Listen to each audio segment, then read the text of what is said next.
بسم اللہ الرحمن الرحیم۔ شروع کرتا ہوں اللہ تعالیٰ کے نام کے ساتھ جو بڑا مہربان نہایت رحم کرنے والا ہے۔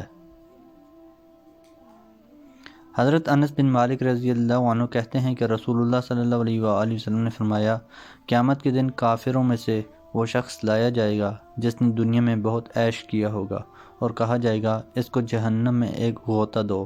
اس کو ایک غوطہ جہنم میں دیا جائے گا، پھر اس سے پوچھا جائے گا کہ اے فلاں، کیا تم نے کبھی راحت بھی دیکھی ہے؟ وہ کہے گا نہیں، میں نے کبھی کوئی راحت نہیں دیکھی۔ اور مومنوں میں سے ایک ایسے مومن کو لایا جائے گا جو سخت تکلیف اور مصیبت میں رہا ہوگا، اس کو جنت کا ایک غوطہ دیا جائے گا، پھر اس سے پوچھا جائے گا کیا تم نے کبھی کوئی تکلیف یا پریشانی دیکھی؟ وہ کہے گا مجھے کبھی بھی کوئی مصیبت یا تکلیف نہیں پہنچی۔ حضرت سہل بن سعد ساعدی رضی اللہ عنہ کہتے ہیں کہ نبی اکرم صلی اللہ علیہ وآلہ وسلم کے پاس ایک شخص نے آ کر عرض کیا، اے اللہ کے رسول، مجھے کوئی ایسا عمل بتائیے جسے میں کروں تو اللہ تعالیٰ بھی مجھ سے محبت کرے اور لوگ بھی۔ رسول اللہ صلی اللہ علیہ وآلہ وسلم نے فرمایا، دنیا سے بے رغبتی رکھو، اللہ تم کو محبوب رکھے گا، اور جو کچھ لوگوں کے پاس ہے اس سے بے نیاز ہو جاؤ تو لوگ تم سے محبت کریں گے۔ حضرت عمرو بن العاص رضی اللہ عنہ کہتے ہیں کہ رسول اللہ صلی اللہ علیہ وآلہ وسلم نے فرمایا، ابن آدم کے دل میں دنیا کی ہر چیز کی خواہش ہوتی ہے، جس نے اپنا دل تمام خواہشات کے پیچھے لگا دیا تو اللہ تعالیٰ کو کوئی پرواہ نہیں کہ وہ اس کو کس وادی میں ہلاک کرے، اور جس نے اللہ پر بھروسہ کر لیا تو ہر طرح کی خواہش کی فکر اس سے جاتی رہے گی۔ حضرت ابو ہریرہ رضی اللہ عنہ کہتے ہیں کہ نبی اکرم صلی اللہ علیہ وآلہ وسلم نے فرمایا، مرنے والا قبر میں جاتا ہے، نیک آدمی تو اپنی قبر میں بیٹھ جاتا ہے، نہ کوئی خوف ہوتا ہے نہ دل پریشان ہوتا ہے۔ اس سے پوچھا جاتا ہے کہ تو کس دین پر تھا؟ تو وہ کہتا ہے میں اسلام پر تھا۔ پھر پوچھا جاتا ہے کہ یہ شخص کون ہیں؟ وہ کہتا ہے یہ محمد اللہ کے رسول ہیں، یہ ہمارے پاس اللہ تعالیٰ کی جانب سے دلیلیں لے کر آئے تو ہم نے ان کی تصدیق کی۔ پھر اس سے پوچھا جاتا ہے کہ کیا تم نے اللہ تعالیٰ کو دیکھا ہے؟ جواب دیتا ہے کہ اللہ تعالیٰ کو بھلا کون دیکھ سکتا ہے؟ پھر اس کے لیے ایک کھڑکی جہنم کی جانب کھولی جاتی ہے، وہ اس کی شدت اشتعال کو دیکھتا ہے۔ اس سے کہا جاتا ہے دیکھ، اللہ تعالیٰ نے تجھ کو اس سے بچا لیا ہے۔ پھر ایک دوسرا دریچہ جنت کی طرف کھولا جاتا ہے، وہ اس کی تازگی اور لطافت کو دیکھتا ہے۔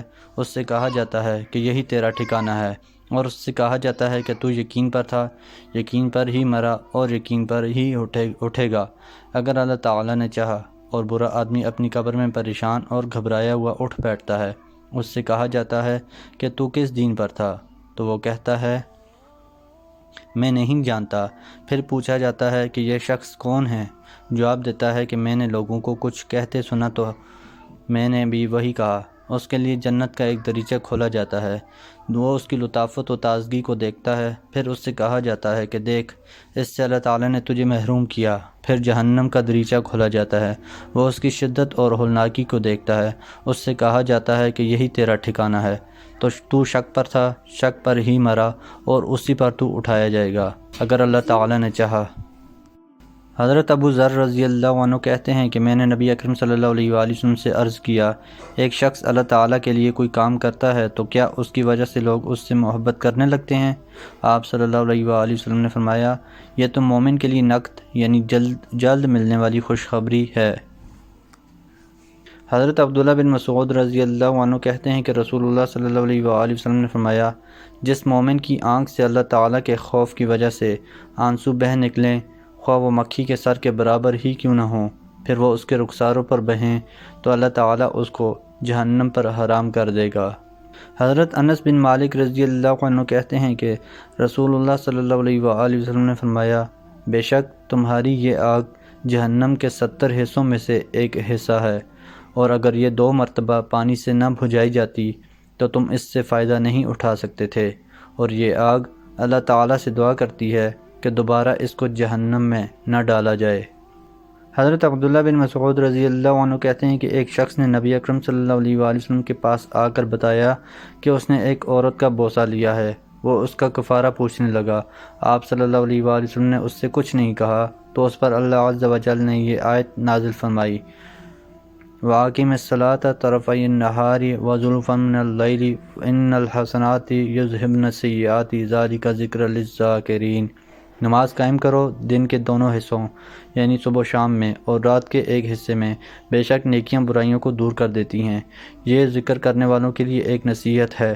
اس شخص نے عرض کیا اللہ کے رسول، کیا یہ خاص میرے لیے ہے؟ تو آپ صلی اللہ علیہ وآلہ وسلم نے فرمایا، یہ میری امت میں سے ہر اس شخص کے لیے ہے جو اس پر عمل کرے۔ محترم دوستو، اللہ تعالیٰ سے دعا ہے اللہ تعالیٰ ہمیں ان حدیث پر عمل کرنے کی توفیق عطا فرمائیں، اللہ تعالیٰ ہمیں دونوں جہانوں میں کامیابیاں عطا فرمائیں، آمین۔ جزاکم اللہ خیرا کثیرا، والسلام علیکم ورحمۃ اللہ وبرکاتہ۔